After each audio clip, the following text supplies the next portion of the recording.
کہ بندہ حج پہ جاتا ہے تو اس کے لیے ادھر قربانی لازمی ہوتی ہے، لہذا دیکھو وہ قربانی جو بندہ ادھر خریدتا ہے وہ ریال میں ہوتی ہے، اور پاکستان میں جو ہے نا وہ قربانی روپے کے حساب سے ہوتی ہے، لہذا وہ جو ہے نا پاکستان میں سستی ہوتی ہے نا قربانی، تو وہ بندہ اگر کال کر کے ادھر قربانی کر سکتا ہے پاکستان میں۔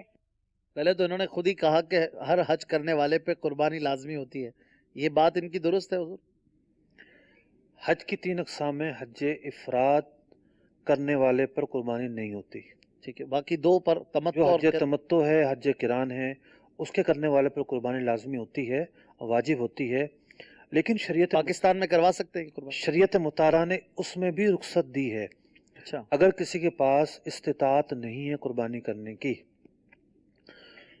اور وہ حج پر گیا ہوا حج تمتع کر رہا ہے یا قران کر رہا ہے، اسے پتا ہے کہ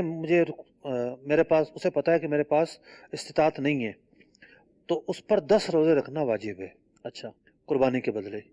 3 روزے حج سے پہلے رکھے گا اور 7 روزے حج کے بعد رکھے گا، یعنی 13 ذوالحجہ کے بعد یہ 7 روزے رکھے گا۔ پاکستان میں حج کی قربانی نہیں ہو سکتی، حج کی قربانی کا حرم میں ہونا ضروری ہے، مکہ مکرمہ کا جو حرم ہے وہاں یہ قربانی ہوگی۔